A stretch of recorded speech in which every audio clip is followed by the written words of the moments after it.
What's going on, everyone? It's KB the Mark, back to bring you the news. On today's Wrestling Report, we have many stories to discuss, starting with WWE files trademark for 2 ring names. Steve Maclin confirms rumors about his TNA contract expiring soon. WWE news on a rumored name for the Hall of Fame, and many more stories. Please don't forget to leave a like on this video, subscribe to the channel, and push that notification bell to stay up to date. Now, without further ado, let's jump into the news.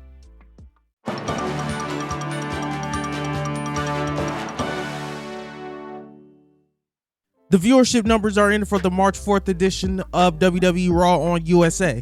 According to WrestleNomics, the program drew 1,649,000 average viewers, a decrease of 5% from the previous Monday's viewership number of 1,738,000. It scored a rating of 0.54 in the 18 to 49 demographic, which was down from last Monday's 0.57. That being said, the Red brand still finished number 1 in the 18 to 49 amongst cable programs. Raw featured Jey Uso battling Drew McIntyre in the main event, as well as a major announcement by Adam Pearce regarding the WWE Intercontinental Heavyweight Championship being defended at WrestleMania 40. The ratings are in for AEW Dynamite. The show drew 779,000 viewers, down from the 822,000 viewers the show drew last week. In the 18 to 49 demographic, the show did a 0.27 rating, down from the 0.29 last week. The episode was the Fallout edition from last Sunday's Revolution pay-per-view. Brandon Thurston of WrestleNomics reported the news. Jedi Goodman is reporting that the Friday, March 8, 2024 episode of WWE Friday Night SmackDown on Fox from the sold-out American Airlines Center in Dallas, Texas, drew 2.368 million viewers for the early overnight preliminary numbers. By comparison, this is up from the number for the previous week's show, which came in at 2.23 million viewers for the early overnight preliminary numbers. Last week's show will go on to finish with a 2.348 million viewers after the 2.23 overnight figure. The March 8th episode this week scored a 0.64 rating in the key 18 to 49 demographic for the overnight preliminary numbers, higher than the previous week's rating of 0.60 for the key 18 to 49 demo. The show finished with a 0.64 in the key demo for last week's show. Steve Maclin could be entering the free agent market in the near future. The former TNA World Champion recently spoke with Bill Pritchard of WrestleZone for an interview, during which he confirmed recent online rumors regarding his contract with TNA Wrestling being up soon. Yeah, I know that my deal's up in May with TNA. I would love to stay. I've let management know that I've been enjoying my time here and loving my time here, but it's one of those things where it's going to come down to a choice of what's best for me and my family. Maclin continued, so right now, I am focused more or less on just this Friday in Windsor. I'm taking things one match at a time, but I know that I have a lot to prove as well for them to come back at me with an offer to stay, so that's on me. WWE has begun announcing names for the Hall of Fame ceremony. The biggest name is Paul Heyman, as Philadelphia is the home of ECW. Heyman will be the first name announced under the Triple H era.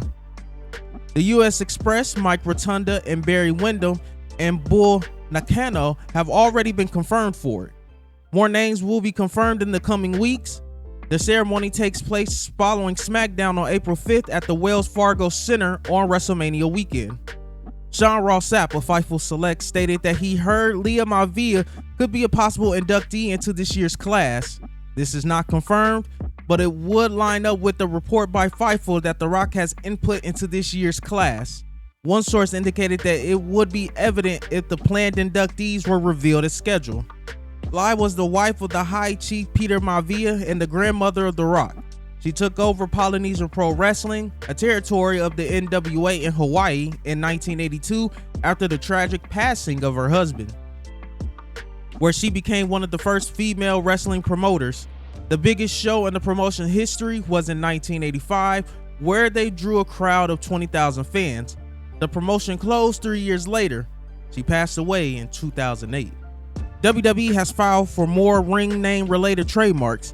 The company filed for Shawn Spears and Dijak on March 7 under the Entertainment Services classification with the United States Patent and Trademark Office. Spears had been with WWE off and on for years, as he first signed a developmental deal in 2006 and briefly worked on WWE's ECW brand in 2008 and 2009. Spears, under the Ty Dillinger name, went to NXT before going to the main roster. He departed in 2019, where he then went to AEW before finishing up last year, only to return last month to WWE under the Spears name.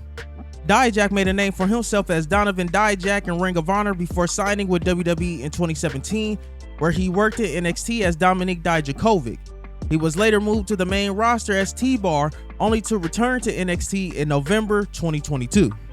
Kazuchika Okada is all elite, but he's not being paid as much as originally reported. Okada had interest from WWE, but opted for AEW, where he made his AEW debut as a contracted talent this week on Dynamite by turning heel and aligning with the Young Bucks to attack Eddie Kingston. Okada will be joining the Elite as they all shook hands. Okada made the title belt gesture around his waist, setting up a future match. They announced Okada would be joining the Elite as they all shook hands. Okada and the Young Bucks were in action on Thursday night at the Collision TV tapings. In the latest edition of the Wrestling Observer newsletter, Dave Meltzer reported that the Tokyo Sports report about Okada signing a 3-year deal for 2 billion yen, $13.5 million, over the course of the period of the contract with the average of 4.5 million annually is not accurate. What is accurate is the 3-year length. Meltzer added that the real number is considerably lower, but it was still a very large number that he signed for. When The Rock first returned to WWE earlier this year, it was believed he would wrestle undisputed WWE Universal Champion Roman Reigns at WrestleMania 40. However, due to the backlash among fans, Rock changed his mind after pushing for the bout, decided to turn heel and align with his cousin for a program with Rhodes and WWE World Champion Seth Rollins. WWE is slated to return to Saudi Arabia this May for its first of 2 events this year, as usual due to their long-standing deal. In the latest edition of the Wrestling Observer newsletter, Dave Meltzer reported that Rock could work a match in Saudi Arabia. It was said when the decision was made to push Reigns versus Rock to a later date, there were people in WWE who felt they'd do Rhodes versus Reigns at Mania and Reigns versus Rock in Saudi with the idea of garnering more money. This would have been that date. Meltzer wrote, "When asking if Rock will be working that show, we're told there are a lot of variables in play and a variety of factors, but obviously the company would like it if he would. But while nothing is set in stone, the belief as of right now is that Mania won't be his only match in 2024, and there's definitely a push to get him to work at least one Saudi Arabia event this year." That's it, guys. Thank you for tuning in. Please feel free to express your opinion below. Be sure to check out more videos from the channel. Remember to like the video, subscribe to the channel, and push that notification bell for daily wrestling videos. Once again, I'm KB the Mark, signing off. Until the next one. I started with nothing and came out a king. I've been the one that's been ballin' for rings. It's been me and my team and we chasing the green. My team be the shit, we ain't ballin' for free. My team be the shit, we ain't ballin' for free.